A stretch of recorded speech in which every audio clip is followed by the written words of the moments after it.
Longtemps cantonnées aux périphéries, ces enseignes s'installent aujourd'hui en plein cœur de Lille, au milieu des boutiques et restaurants des rues piétonnes, quand les discounters partent à la conquête du centre-ville. Voici la dernière à s'être installée entre la gare et la Grand Place. Cette enseigne française vient d'inaugurer son 46e magasin. Ici, tous les produits, sans exception, sont vendus au même prix. Le petit flexible de douche, puis tous les accessoires nécessaires pour votre salle de bain. Et vous avez combien de références dans la boutique? Bon, à peu près 1300 références vivantes dans le magasin. Les prix cassés, voici ce qui attire ses clients. En ville aussi, le pouvoir d'achat est la priorité. J'ai pris une multiprise, il m'en fallait une. Et après un ciseau à cuticule et un rasoir à sourcils. On ne se rend pas compte qu'il y a forcément autant d'objets qui pourraient être vendus à ce prix. La vie elle est chère, maintenant on peut plus se permettre d'acheter quoi que ce soit, donc des prix comme ça pour nous c'est surtout sur l'île quoi.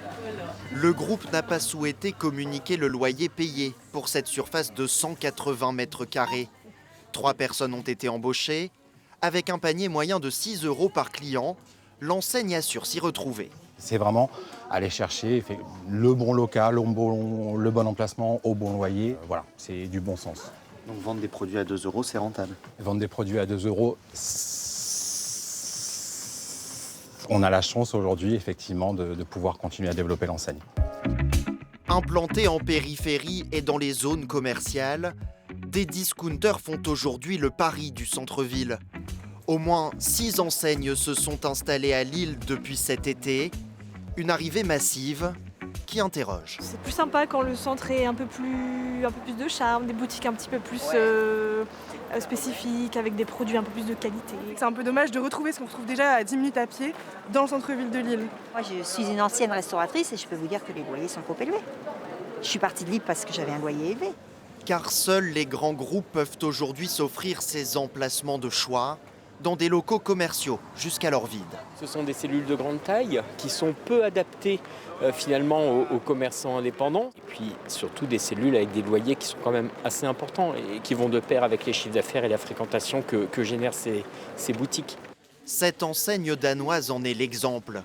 Ici, les prix des produits d'hygiène ou d'entretien sont en moyenne 30% moins chers.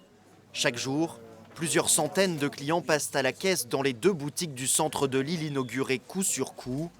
Et le groupe, qui ouvre actuellement un magasin en France chaque semaine, ne compte pas s'arrêter là.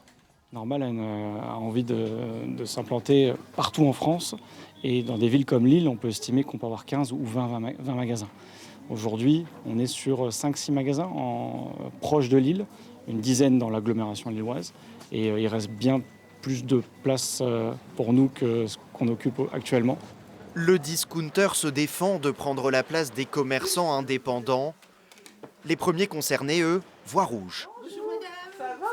C'est pas le pot de fer contre le pot de terre, c'est le rouleau compresseur. Que va devenir la ville? Mais ça, je pense, il n'y a pas que les commerçants qui devraient réagir, c'est tout le monde. Si on veut que des villes formatées qui se ressemblent les unes les autres, pourquoi les gens vont venir à Lille plutôt qu'ailleurs? Est-ce qu'on veut que tout disparaisse? Voilà, c'est la question qu'il faut se poser. Contactée, la municipalité n'a pas répondu à nos sollicitations. Des discounters à l'assaut du centre-ville, un phénomène en pleine expansion. Selon une étude, 9 Français sur 10 déclarent fréquenter des enseignes discount.